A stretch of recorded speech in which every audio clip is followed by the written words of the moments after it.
Good evening everyone. This is Kirti Tiwari and in this video we are going to discuss practice paper 35 from Dr. Ranjit Singh and practice paper 1 to 34 we have already discussed on the channel. So guys, if you are preparing for TGT PGT and visiting first time on my channel, so please subscribe it so that you may get all the videos of the series because it is very beneficial for all state TGT PGT exams. And now discuss practice paper 35.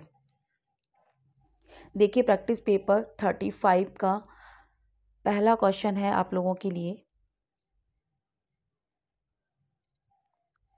Who called problem play writer? Galsworthy is called problem play writer, so the right option will be D, Galsworthy. And next question number 2, who wrote the play The Silver Box? So the Silver Box is written by Galsworthy, so the right option will be A, Galsworthy. And next question number 3, in which year the Silver Box appeared? किस year में ये appeared हुआ था? सो ये appeared हुआ था 1906 में, so the right option will be C. देखिए नेक्स्ट है question number 3, in which year, किस ईयर में the silver box appeared? Silver box appeared हुआ था, सो ये अपीयर्ड हुआ था 1906 में एंड ये एक 3 एक्ट प्ले है by Galsworthy, so the right option will be C. And these questions are very simple, so I think there is no need to give any explanation. तो हम जल्दी जल्दी इन्हें डिस्कस करेंगे। एंड देखिए नेक्स्ट है question number 4, who wrote the play Joy? Joy किसने लिखा था? So Galsworthy wrote the play Joy, so the right option will be A. And next है question number 5, in which year the play Joy was published? So Joy published हुआ था 1909 में, so the right option will be C. And next है question number 6, देखिए next है question number 6, who wrote the play Strife? Strife किसने लिखा था? So Galsworthy ने लिखा था ये, so the right option will be B, Galsworthy. And next question number 7, in which year the play Strife was published? Strife कब published हुआ था? तो स्ट्राइफ पब्लिश्ड हुआ था इन 1909 में, so the right option will be B, 1909।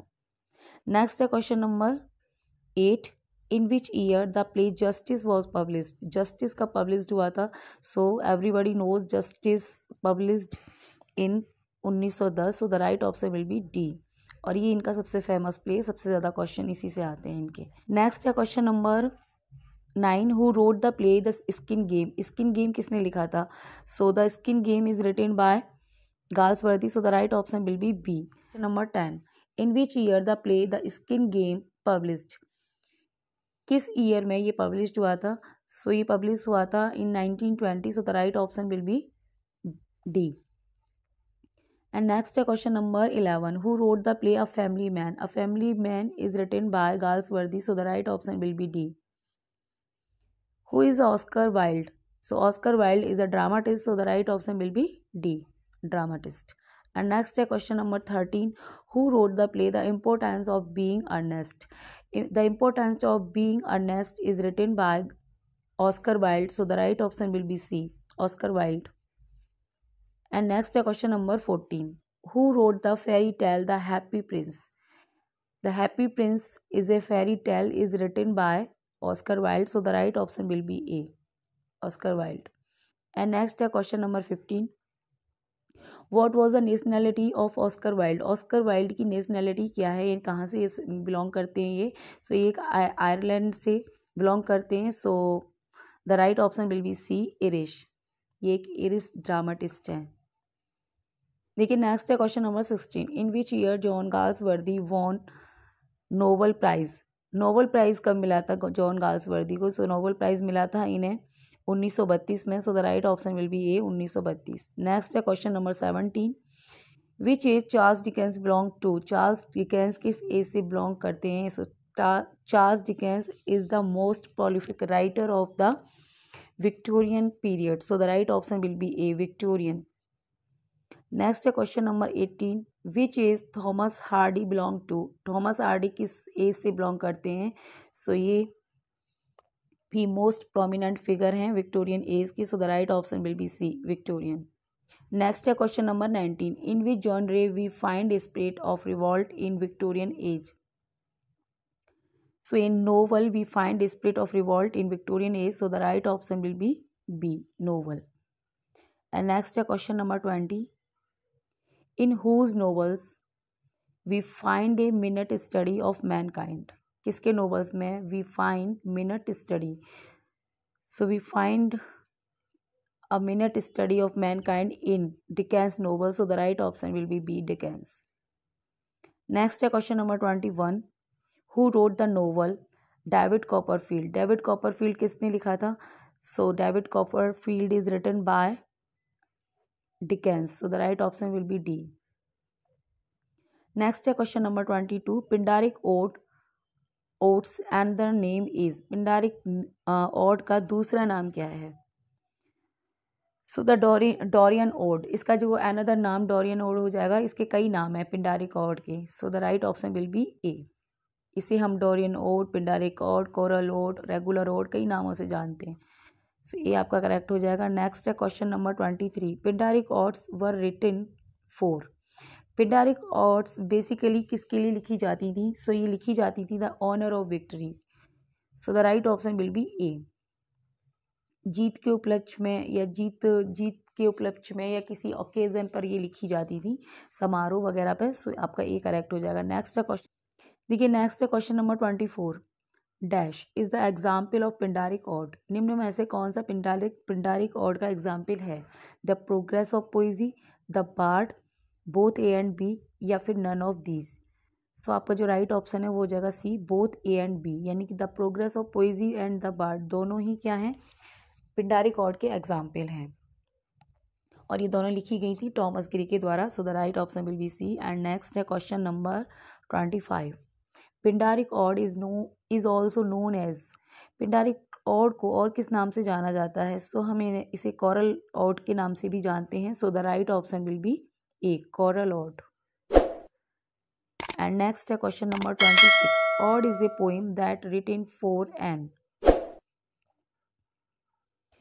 Odd एक ऐसी कविता होती है जो लिखी किसके लिए जाती है? तो मैंने भी बताया कि किसी ओकेज़न पर लिखी जाती है, या किसी जीत के उपलक्ष्य में लिखी जाती है, या फिर कोरोनेशन पर भी ये लिखी जाती है, या फिर कब करेक्ट हो जाएगा। नेक्स्ट है question number 27, the forms of odes are, जो ऑड होती है उसकी फॉर्म कितनी होती हैं? So odes has 3 forms, Pindaric, Horatian and irregular, so the right option will be A.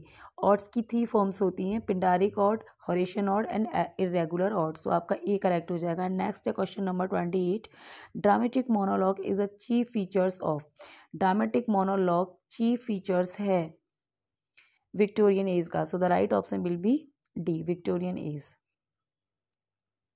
Next है question number 29, what is the primary effect of the dramatic monologue, primary effect क्या है dramatic monologue का? सो इसका primary effect है dramatic irony, so the right option will be D, dramatic irony. Next है question number 30, the language of the dramatic monologue is, dramatic monologue की language sometimes कैसी होती है? सो रफ एंड कोर्स हो जाती है, so the right option will be A. Next है question number 31, dramatic monologue can be used for, dramatic monologue को किसके लिए यूज़ किया जा सकता है? सो साइको एनालिसिस के लिए, so the right option will be B, psychoanalysis. And ये मैंने कम्युनिटी पोस्ट में भी डाला था ये वाला क्वेश्चन, तो मोस्टली लोगों ने ना गलत ही बताया है, सबने बताया है साइकोमेटिक एक्शन बताया है, सो वो गलत है, जो सही ऑप्शन है वो है साइको एनालिसिस। एंड नेक्स्ट है question number 32, a short story in verse is defined as, एक शॉर्ट स्टोरी जो वर्स फॉर्म में, कविता, अगर कविता की फॉर्म में कोई शॉर्ट स्टोरी है तो हम उसे कैसे डिफाइन कर सकते हैं? सो उसे हम एज ए बैलाड डिफाइन कर सकते हैं, so the right option will be C. Next है question number 33, a ballad was a song with a strong narrative substance sung to accompaniment of, so ballad क्या होता है? एक तरह से सॉन्ग होता है बैलड, जो कि गाया जाता है डांस के साथ। नेक्स्ट है question number 33, a ballad was a song with a strong narrative substance sung to accompaniment of dancing, so the right option will be A. जो बैलाड है ये एक इटालियन वर्ड बैलियर से, इसका बैलियर से आया, जिसका मतलब होता है डांस। नेक्स्ट है question number 34, the popular ballad had क्या क्या होता है पॉपुलर बैलेड में? So a strong dramatic element, a strong sense of participation, much entertainment. So all of these is the right option. So D आपका सही हो जाएगा। नेक्स्ट है यहाँ पर the following MCQs 35 to 54 are from Romeo and Juliet. कुछ यहाँ MCQs 35 से 54 तक रोमियो एंड जूलियट से रखे गए हैं। सो देखिए question number 35, what does Paris think? Paris क्या सोचता है? Has upset Juliet so much. Juliet को बहुत ज़्यादा अपसेट देखकर तो उसे ऐसा लगता है कि शायद वो परेशान है टिबेल्ट की डेथ से। So the right option will be Tybalt death. Tybalt death. Next है question number 36, how does Juliet respond to Paris? With indifference. So the right option will be A. Next है question number 37, what is Friar Lawrence plan for Juliet? Juliet के लिए क्या plan करता है Friar Lawrence? She will fake her own death and run away with Romeo. So the right option will be C. And next है question number 38, how does Juliet surprise her parents? Juliet अपने parents को कैसे surprise कर देती है? By saying, by agreeing to marry Paris, कि वो Paris से शादी करने के लिए रेडी है। तो इससे वो लोग सरप्राइज हो जाते हैं क्योंकि पहले तो वो मना कर रही थी और सडनली वो ये एक्सेप्ट करती है। So the right option will be D. Next है question number 39, how does Capulet react to Juliet decision? Capulet किस तरह से रिएक्ट करते हैं जूलियट के डिसीजन पर? He change the day of the wedding, वो वेडिंग का जो डे था वो चेंज कर देते हैं। So the right option will be A, क्योंकि उन्हें ऐसा लगता है कि कहीं अभी जूलियट रेडी हो गई है, कहीं ऐसा ना हो कि उसका बाद में मन पलट जाए या बदल जाए। सो वो उसको डिले नहीं करते और उसकी डेट जल्दी फिक्स कर देते हैं। नेक्स्ट है question number 40, what does Juliet fear may happen when she drinks the potion? जब वो पोशन को ड्रिंक करती है तो उसे किस चीज़ का डर लगता है? उसे लगता है सी विल डाई और wake up alone in the tomb. So the right option will be D. And next है question number 41, why does Juliet think Friar Laurence might betray her? उसे क्यों ऐसा लगता है कि फ्रायर लॉरेंस उसे धोखा दे सकते हैं? To hide his role in her marriage. So the right option will be A.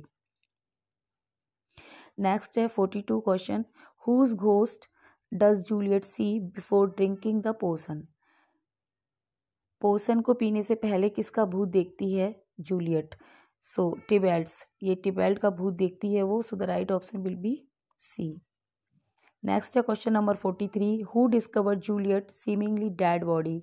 जो डेड बॉडी थी जूलियट की वो किसे सबसे पहले दिखाई देती है? So the nurse. So the right option will be B, the nurse. और यहाँ पर जो वर्ड यूज़ हुआ है सीमिंगली का मतलब ये है कि वो सच में नहीं मरी थी। वो जो पोशन जो लॉरेंस ने जो दवा दी थी उसको, वो उसने पी ली थी, उससे कुछ टाइम के लिए वो एक बेहोशी की हालत में थी, मरी नहीं थी। एंड नेक्स्ट है question number 44, why do the musicians decide to stay at Capulet house? Capulets के घर में वो क्यों डिसाइड करते हैं रहने का?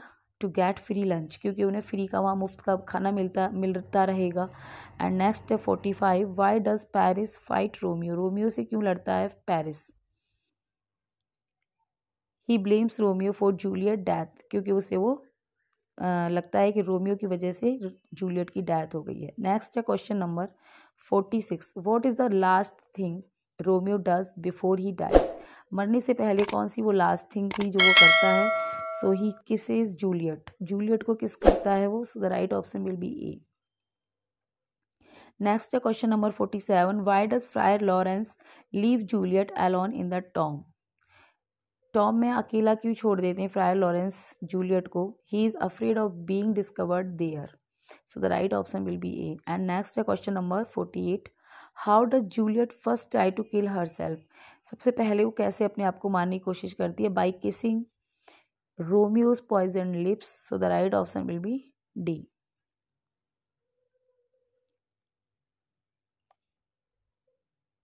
नेक्स्ट है question number 49, how do Capulet and Montague react to the death of their children? क्या रिएक्शन होता है इनका डेथ पर अपनी बच्चों की? They agree to end their feud, वो अपनी जो दुश्मनी थी सालों साल पुरानी उसे ख़त्म करने का निश्चय लेते हैं। अब तो लेंगे ही, जो उनकी डेथ हो जाती है तो वो फिर उनके पास बचता ही क्या है।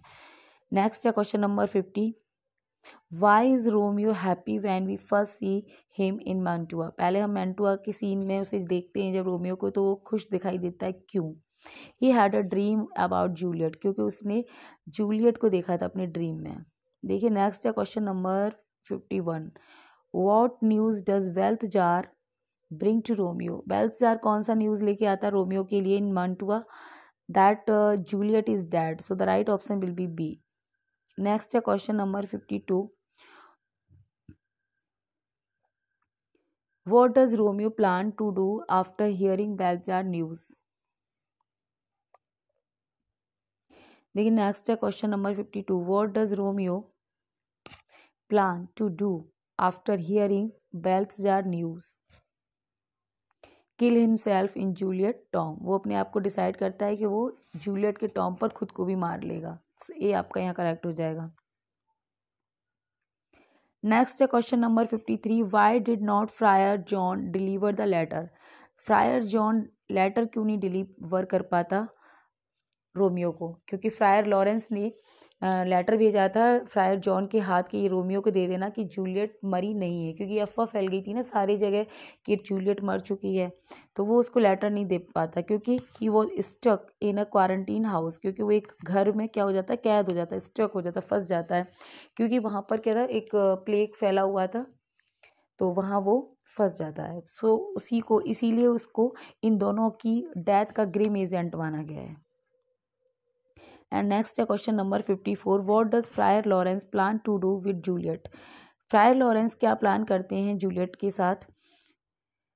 Take her back to his cell, so the right option will be A. And next है question number 55, who wrote tiger's heart wrapped in a player's hide about Shakespeare. So Robert Greene in his pamphlet, so the right option will be C. Next है question number 56, who is the speaker of these lines, all the world is a stage and all the men and women merely players.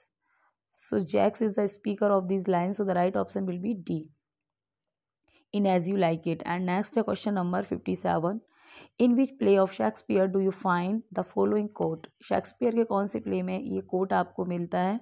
आप The quality of mercy is not stand, it dropped as the gentle rain from heaven upon place banished। TGT 2011 में पूछा गया है, सो ये coat लिया गया है merchant of Venice से, so the right option will be B. Next है question number 58, which play of Shakespeare open with the lines. Shakespeare का कौन सा प्ले इन लाइन्स के साथ ओपन होता है? Fair is foul, foul is fair, we shall meet again, the in thunder lightning और in rain. So Macbeth opens with these lines, so the right option will be A, Macbeth. Next question number 59, the phrase small Latin and less Greek was used to Shakespeare by।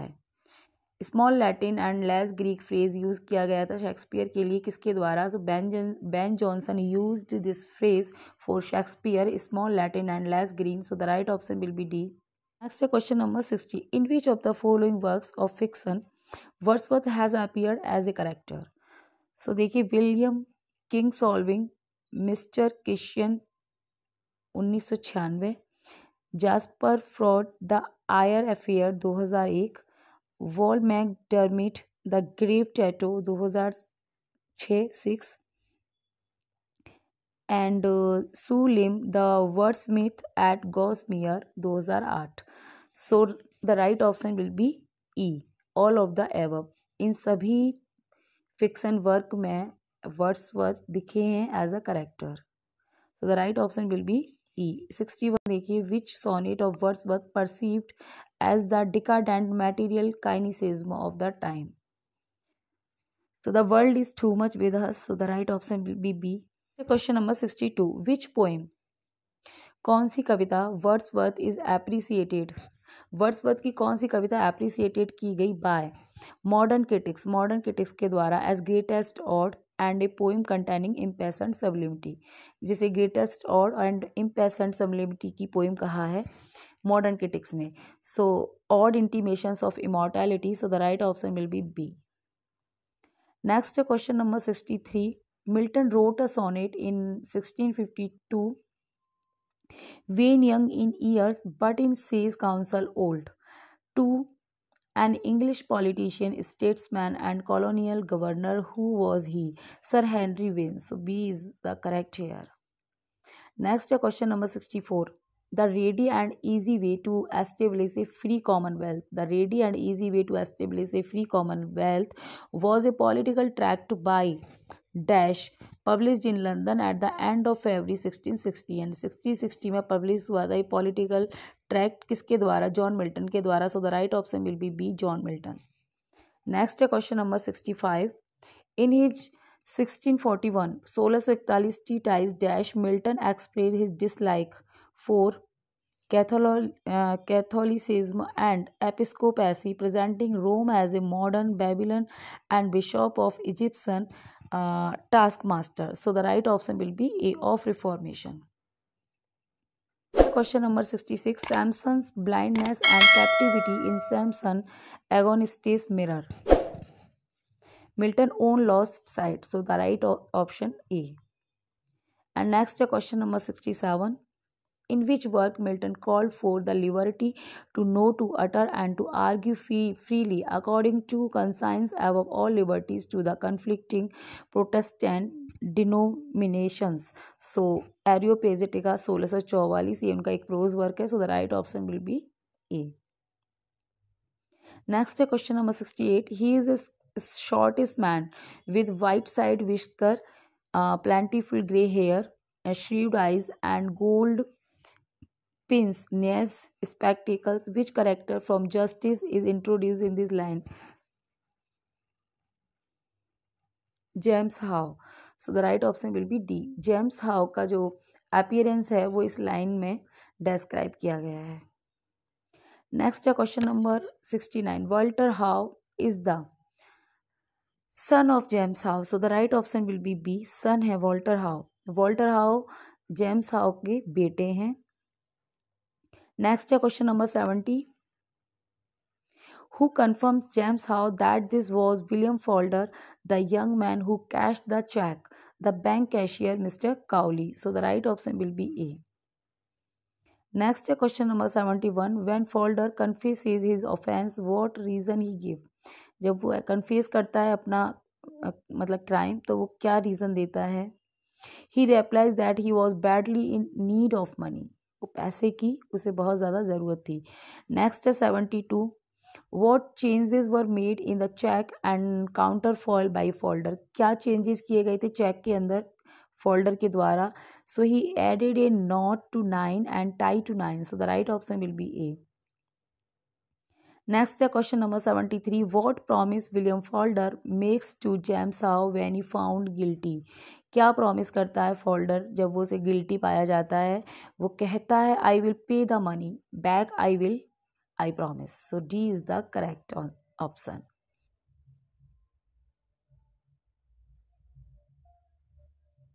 देखिए next है question number 74. Choose the alternative which can best replace the underline word in the following sentence. Ant is believe to be the most industrious creature. Ant कैसा creature है? Industrious. तो आपको इस underline word का substitute बताना है. सो diligent हो जाएगा. So the right option will be B. Industrious means laborious और मेहनती क्रीचर है वो. एंड नेक्स्ट है 75. In teaching poetry the emphasis is laid on. Poetry teaching में एम्फेसिस कहाँ रहता है, किस पर रहता है? एप्रिशिएशन पर. So the right option will be A.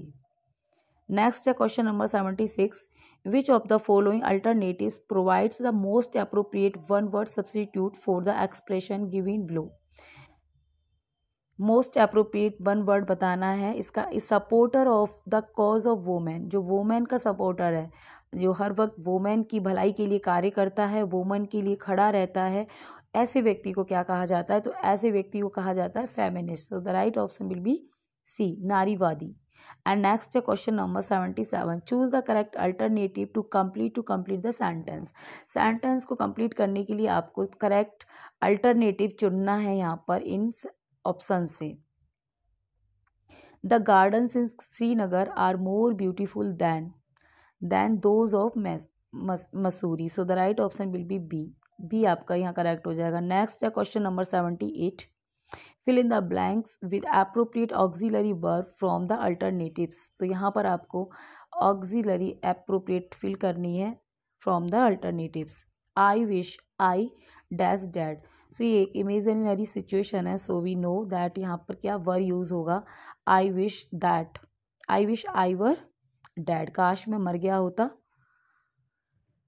And next है question number 79, choose the correct part of speech of the underline word in the following sentence. She ran fast in the tournament. So underline word है fast, इसका आपको grammatical class बताना है या part of speech बताना है। So adverb, fast is an adverb, so the right option will be A. And next है question number 80, choose the most appropriate option to fill in the blanks in the following sentence. आपको appropriate option लगाना है यहाँ। So the meeting with the vote of thanks. तो meeting क्या हो गई, खत्म हो गई, समाप्त हो गई, किसके साथ, वोट ऑफ थैंक्स के साथ।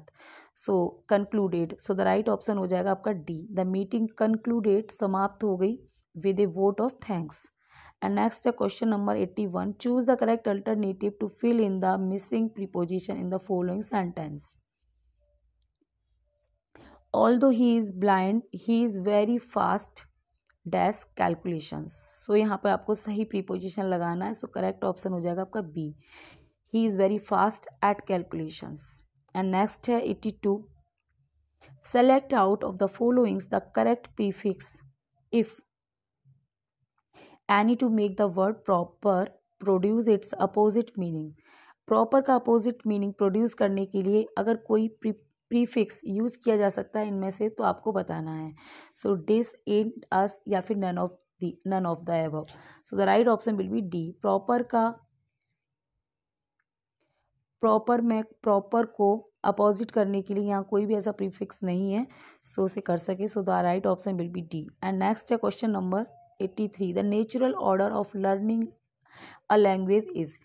लैंग्वेज लर्निंग का नेचुरल ऑर्डर क्या होता है। सो लर्निंग ऑर्डर का नेचुरल जो ऑर्डर होता है वो होता है LSRW, LSRW, यानी listening, speaking, reading and writing. So the right option will be A, यानी सबसे पहले हम क्या करते हैं, लिसन करते हैं, सुनते हैं कोई चीज़, देन बोलते हैं, देन पढ़ते हैं, एंड लास्ट में सबसे लिखते हैं। लिखना सबसे लास्ट की प्रोसेस है। So the right option will be A. Next है question number 84, Bloom's taxonomy is used for classifying. Bloom की टैक्सोनॉमी को क्या वर्गीकृत करने के लिए यूज किया जाता है। So objectives in teaching. So the right option will be B, objective को वर्गीकरण करने के लिए ब्लूम्स की टैक्सोनॉमी यूज की जाती है। सो बी आपका यहाँ करेक्ट हो जाएगा। नेक्स्ट है question number 85, in translation come grammar method the teacher is. Teacher की मतलब क्या इम्पोर्टेंस है, वो होना चाहिए या नहीं होना चाहिए, या फिर सो यहाँ पर जो टीचर की भूमिका होती है वो बहुत इंपॉर्टेंट होती है। So the right option will be C, very important. And next है question number 86, the main aim of using direct method is to enable the listener to get mastery in the use of foreign language. So the right option will be A, foreign language. And next है 87, in structural approach a listener get mastery in. Structural जो approach होती है उसमें जो listener होता है वो किस में मास्टरी हासिल करता है। So obviously structure of sentence, sentence के स्ट्रक्चर की उसको नॉलेज हो जाती है जब हम स्ट्रक्चरल अप्रोच लगाते हैं पढ़ने का। सो आपका डी करेक्ट हो जाएगा। एंड नेक्स्ट है question number 88, English is not a phonetic language, it means, इसका क्या मतलब है। Pronunciation of a word is not sum total of the sound of letters. So the right option will be B. And next question number 89, in English language there are, English language में कितनी sound होती हैं, यानी कि 12 vowel sound and 8 diphthong होते हैं and 24 consonant sound. So the right option will be A. So the total sound are 44 sound होती हैं टोटल इंग्लिश लैंग्वेज में। एंड नेक्स्ट है question number 90, which of the following is not the characteristic of good hand writing. Good hand writing की characteristic निम्न में से कौन सी नहीं है। सो लाउडनेस, अब इस जो राइटिंग होता है वो लाउडनेस थोड़ी होती है, उसमें चिल्लाता थोड़ी है राइटिंग, है ना। सो द जो नहीं है वो लाउडनेस हो जाएगा बी वाला। बाकी सब सही है, स्पीड होनी चाहिए, सिंपलिसिटी होनी चाहिए, डिस्टिंक्टनेस होनी चाहिए। Question number 91, the main purpose of teaching poetry is to develop. Teaching poetry का क्या पर्पस है, क्या डेवलप करना है teaching of poetry? Correct language standard, vocabulary, writing skill, aesthetic sense and power of imagination. ठीक है, so aesthetic sense and power of imagination is the main purpose of teaching poetry. So the right option will be D. And next question number 92. Which of the following is not the example of free composition in English? Free composition का example नहीं है, इनमें से कौन सा picture composition? So D is the right here. And next question number 93. Who have been described as half man in the play Hamlet? Play Hamlet में half man किसे describe किया जाता है? सो रोजेनक्रांट एंड गिल्डेस्टिन को। So the right option will be B. Next है question number 94. The native hue of resolution is sickled over with the pale cast of thought who utters the ever words in the play Hamlet. So Hamlet utters the ever words in the play Hamlet. So the right option will be C. And next question number 95. Who among the following has been called by Dodden as a smaller, slower, fire, more eager piece of malice? किसे कहा गया है डोडन के द्वारा? सो Regan को उन्होंने smaller, sillier, fire, more eager piece of malice कहा है। So the right option will be A. Next है question number 96. The tyranny of the open night is too rough for nature to endure. Who uttered these words in the play King Lear? किसने कहे हैं ये word King Lear में? सो ये कहे गए हैं कैंट के द्वारा। So the right option will be B. And next है question number 97. Of all Shakespeare tragedy, I would answer, not even accepting, King Lear, Othello is the most painfully exciting and the most terrible. Who made the above statement? So A.C. Bradley made the above statement. So the right option will be C. Next question number 98. Oh, beware my lord of jealousy. आप jealousy से सावधान रहो। It is the green eyed monster. ये कैसी होती है? ये green eyed monster होती है। Which doth mock the meat it feeds on. Who utters these words in the play Othello? So Iago utter these words in the play Othello. So the right option will be C, Iago. And next है question number 99. At which event do Orlando and Rosalind meet? किस event पर मिलते हैं ये? So a wrestling match. So the right option will be B. Next है question number 100. What name does Rosalind assume for her disguise self? अपने आप को disguise करने के लिए कौन सा नाम एज्यूम कर लेती है वो? So Ganymede. So the right option will be A, Ganymede. Next है question number 101. The plural for man servant. Man servant का प्लूरल फॉर्म क्या बनेगा? टीजीटी 2005 में आया है। सो मैन सर्वेंट का मेन सर्वेंट्स हो जाएगा। सो सी आपका यहाँ करेक्ट हो जाएगा। नेक्स्ट है question number 102. The plural for handful is. Handful का प्लूरल क्या बनेगा? हैंडफुल का प्लूरल होता है handfuls. So the right option will be A. And next है क्वेश्चन नंबर 103. यहाँ पर आपको एरर फाइंड आउट करनी है, कौन से पार्ट में एरर है, या 5 पार्ट दिए हैं।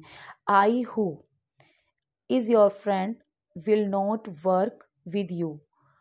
सो यहाँ पर जो आपका पार्ट एरर पार्ट है वो बी वाला है, क्योंकि यहाँ पर जो आई है, आई के अकॉर्डिंग हेल्पिंग वर्ब लगेगी। यहाँ पर एम होगा ना कि इज होगा, क्योंकि यहाँ पर हु का कोई मतलब नहीं है। इज आई के अकॉर्डिंग हेल्पिंग वर्ब सेट होती है। सो आपका जो राइट ऑप्शन था वो बी हो जाएगा। नेक्स्ट है question number 104. A few boys has come. So यहाँ पर आपका सी पार्ट में एरर है। ठीक है, सी पार्ट में इसलिए क्योंकि अगर यहाँ पर हैव होता ही फ्यू बॉयज, ये प्लूरल है आपका सब्जेक्ट, अगर यहाँ पे हैव होता तो ठीक हो जाता ये। एंड नेक्स्ट है question number 105. A little money were spent, no error. So यहाँ पर आपके सी पार्ट में एरर है, यहाँ पर वर नहीं आएगा, यहाँ पर वॉज आएगा। So the right option will be C. Question number 106. Which statement is not correct with reference to primary auxiliary? Primary auxiliary के रेफरेंस में कौन सा स्टेटमेंट सही नहीं है? Primary auxiliary may be used independently. Primary auxiliary may change according to person, number, and gender. Primary auxiliaries may be used as infinite forms of the verb if to precede them. The sole purpose of primary auxiliary is to demonstrate the supersegmental feature of expression. So the right option will be D. जो D है वो correct reference नहीं है. Next है question number 107. Which of the following is an example of indirect personal pronoun reflexive? So the right option will be D. To myself. Reflexive pronoun myself होता है, लेकिन यहाँ पर पूछा जा रहा है indirect personal pronoun reflexive. So D आपका यहाँ करेक्ट हो जाएगा. नेक्स्ट है question number 108. Which of the following statement is incorrect as a rule of grammar? Grammar के रूल के हिसाब से कौन सा स्टेटमेंट इनकरेक्ट है? सो देखिए, shall with the subject in the second and third person introduce the idea of compulsion. So ये सही है. पता है आपको, जब विल सेल वाला फ्यूचर वाला जो टेंस होता है उसमें जो कंपल्सन के लिए हम सेकंड पर्सन और थर्ड पर्सन के साथ शैल का यूज़ करते हैं, विल का यूज़ करते हैं डिटर्मिनेशन के लिए सब्जेक्ट फर्स्ट पर्सन के साथ. सो बी भी यहाँ पर ठीक है. C should with the second and third person means ought to, यानी कि ought to का मतलब होता है should with second and third person. So ये भी सही है, ये तीनों सही हैं. Would with the subject in the first person gives emphasis. So this sentence is not correct in this reference. So D is the right option. Next है question number 109. Find the correct spelled word. Correct spelled word find out करना है आपको. सो यहाँ पर बिसीज की spellings देखिए, BESIEZE. जो ये वाली स्पेलिंग है बी वाली, ये सही है, बाकी सब रॉन्ग है. So B is the right option here. And next है question number 110. Find the correct spelled word. यहाँ भी करेक्ट स्पेल्ड वर्ड आपको फाइंड करना है. सो यहाँ पे डिलेमा की जो स्पेलिंग है वो बी वाली ठीक है. DILEMM होता है डिलेमा में. So B is right here. Dilemma का हिंदी का तो पता ही है, दुविधा होता है, और बिसीज का मतलब होता है घेरा डालना, यानी घेराबंदी करना. एंड नेक्स्ट है question number 111. Find the correct spelled word. यहाँ भी करेक्ट स्पेल्ड वर्ड बताना है. ये सब TGT 2004 में आए हुए क्वेश्चन है. So corroborate. So the right option will be D. Corroborate की ये वाली स्पेलिंग ठीक है, इसमें डबल आर होता है, CORROBORATE. So the right option will be D. And next यहाँ पर पैसेज है. Read the following passage carefully and answer the question. So 112 से 116 क्या करना है आपको, इसके पैसेज को पढ़कर इसके क्वेश्चन आंसर करने हैं.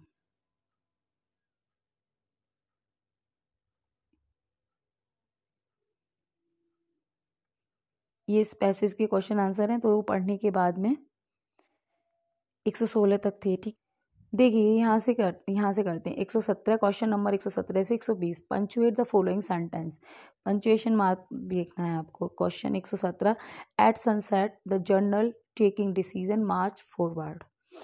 सो at sunset comma the general comma taking decision comma march forward full stop. So the right option will be A. जो पहला वाला है यही सही है इसमें. नेक्स्ट है question number 118. Amrit Sharma is a metro railway employee. So the right option will be A. Amrit Sharma is a metro railway. ये सही है, इसमें बस फुल स्टॉप यहाँ लगाना था, और यहाँ पर जो रेलवे है इसको यहाँ रेलवे को कैपिटल करना था, बाकी ठीक है. नेक्स्ट है question number 119. Read not to contradict not to believe but to weigh and consider. So यहाँ पर आपका डी वाला सही हो जाएगा. Read not to contradict not to believe but to weigh and consider. The right option will be D. Next है question number 120. Spenser the great English poet lived in a time of Queen Elizabeth. So Spenser के बाद comma आएगा, और आगे भी the great English poet, इन्हीं के बारे में इंफॉर्मेशन दी गई, तो इसके बाद भी कॉमा आएगा. Lived in the time of Queen Elizabeth. So the right option will be A. Spenser the great English poet lived in the time of Queen Elizabeth. Next है यहाँ पर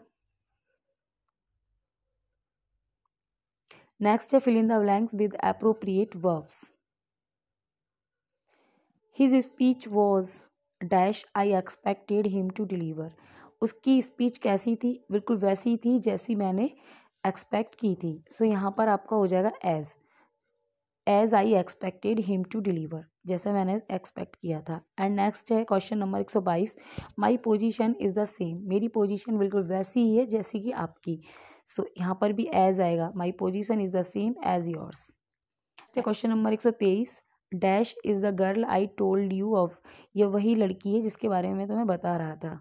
तो जब हम इंडिकेट करके, संकेत करके किसी के बारे में इशारा करके बताते हैं तो हम दैट प्रोनाउन यूज़ करते हैं, demonstrative pronoun. So the right option will be B, that आज हो जाएगा यहाँ पर, ठीक है। Question number 124, I know the village that he lives in. So यहाँ पे जो आपका दैट है वो सही हो जाएगा। अगर वेयर होता तो वो भी सही होता है। यहाँ पर हमें रिलेटिव क्लॉज बनानी है, सो दैट से बनेगी। एंड नेक्स्ट है, देखिए नेक्स्ट है question number 125, the people who just dash the plane are artist. So the right option will be A, boarded हो जाएगा यहाँ पर। सो गाइज ये थे हमारे 125 क्वेश्चन। इसके साथ ही हमारा जो प्रैक्टिस सेट 35 है वो कंप्लीट हो गया आज। एंड आई होप आप लोगों को वीडियो अच्छा लगा होगा। Thank you so much.